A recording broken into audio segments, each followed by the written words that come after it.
You've definitely heard of The Art of the Deal, right? Love it or hate it, this book really defined a certain kind of ambition for a whole generation. But what's actually in it? That's what we're going to do today. We're going to go past all the hype and break down the actual blueprint for winning that's laid out right there in its pages. So let's dive in. Okay, so right off the bat, the book throws this really bold claim at you. It says deal making, it's not about the money, it's an art form. And this idea that the real thrill is just in playing the game, that's the key. You have to get that to understand the whole philosophy we're going to unpack here. It really sets the stage for a totally different kind of strategy. So here's how we're going to tackle this. We're just going to follow the book's own logic. First up, we'll look at the why, the core ambition driving everything. Then we'll get into the how, breaking down both the mindset you need and the actual methods for negotiation. And to wrap it all up, we'll see how it all comes together to, well, deliver the win. All right, first section.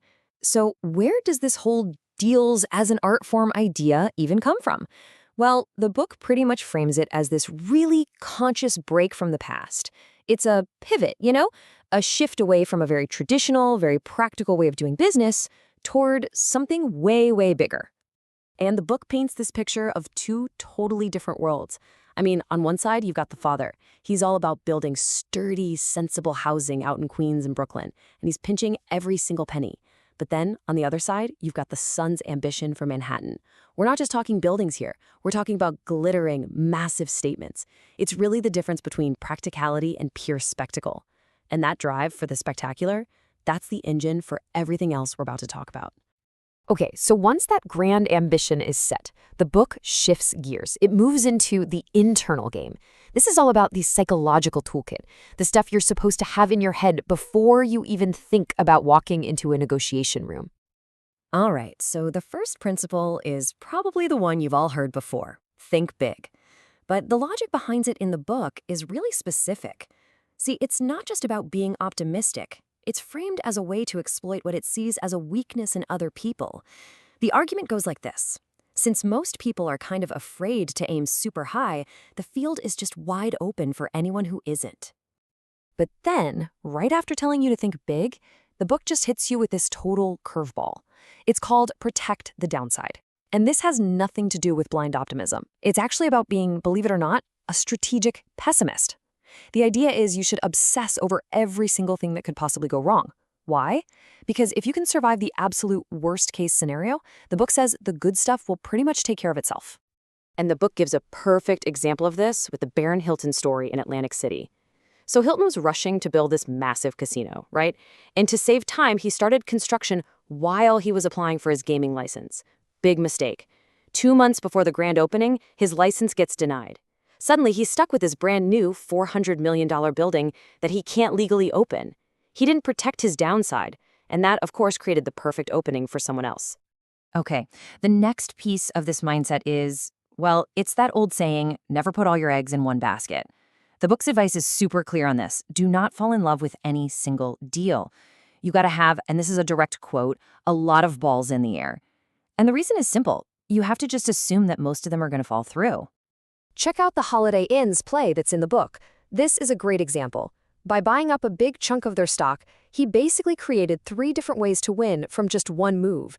Think about it. Option 1, go for a hostile takeover. Option 2, if the stock price goes up, just sell the shares for a huge profit. Or option 3, pressure the company to buy back his shares from him at a premium. No matter what happened, he was in a position to win. Okay, so that's the whole internal psychology part. Now let's get into how that mindset actually translates into action on the outside. We're talking about the specific methods, the tactics you use in the trenches of a real negotiation. One thing the book is really skeptical of is so-called experts and all that fancy market research. The method it pushes is much more about, getting your hands dirty. Talk to cab drivers, ask the doorman what they see. Just listen to people on the street. The whole idea is to trust your gut feeling, which the book positions as way more valuable than some expensive report someone hands you. Now, this next one, according to the book, is the absolute core of everything in a deal. Leverage. What is it? It's simple. It's just having something the other side wants or needs or absolutely cannot live without. Because the second you seem desperate, the book says they'll smell blood and you've already lost the game. So what do you do if you don't have any leverage? Well, the book's answer is pretty straightforward. You create it.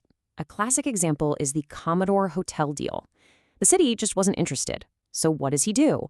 He gets the hotel's owners to publicly announce that they're closing the place for good. Bam. Instant public crisis. Now you've got the threat of this huge, empty, derelict building right next to Grand Central Station. All of a sudden, his plan to redevelop it isn't just some proposal. It's pitched as the only solution to this looming disaster. Another key method is basically weaponizing the media to create value out of nothing. The playbook it describes is really simple. Step 1, do something outrageous or controversial, something that guarantees press coverage. The book argues that even bad press is good press because it just creates attention. And that attention creates buzz, which in turn creates this perceived value. And then you top the whole thing off with a final, most famous step, which of course is truthful hyperbole. You've probably heard that phrase. The book calls it an innocent form of exaggeration. And the psychology behind it is that people, deep down, want to believe that something is the biggest, the greatest, the most spectacular. So by feeding that desire, you're creating this level of excitement and free publicity that, frankly, you could never, ever buy with regular ads. Okay, so you've got the mindset, you've got the methods. This last section is all about execution. It's how you close the deal, how you actually deliver the win, and what the book says the real prize is anyway. This next principle is just pure confrontation. I mean, the book's stance on this is completely unambiguous. When someone tries to take advantage of you or treats you unfairly, you don't just push back a little, you fight back very hard. It's positioned as an absolutely non-negotiable strategy for getting respect and ultimately getting what you want. And the Wallman Rink project is like the poster child for this whole idea. In this case, the fight wasn't against some rival developer. It was against what he framed as government incompetence. Think about it. The city had been fumbling the renovation for 7 years, spending millions. So he just publicly steps in and offers to do it himself. And when he gets it done in 4 months and under budget, he turns this civic embarrassment into a massive public relations victory for himself. And then, here comes the reality check. After all that talk about hype and promotion and hyperbole, the book is really clear on this one point. None of it means a thing if you don't actually deliver the goods. Sure, you can get away with exaggeration for a while, but eventually you have to provide real quality. Because, as the book itself says, people will eventually catch on. And this is where things get really interesting. Because in a surprising twist, it brings us full circle, right back to the lessons he learned from his father. Even when you're building the biggest, most glamorous towers in the world, the book preaches this ruthless obsession with costs. The core principle is the same. Every single penny counts. Doesn't matter if it's a skyscraper or a small apartment building. And that lands us right on the book's central concluding thought. It brings everything back to the beginning. The money, it argues, was never really the point. It's just a way to keep score. The real excitement, the actual prize at the end of the day, is just the thrill of playing the game. So there you have it. That's the blueprint. Think big, but always, always plan for the worst. Use leverage, use hyperbole, but in the end, you have to deliver the goods. It's a fascinating and for sure controversial mix of tactics. And the question it all ultimately leaves us with is a big one. What does this entire framework really reveal about the nature of ambition itself?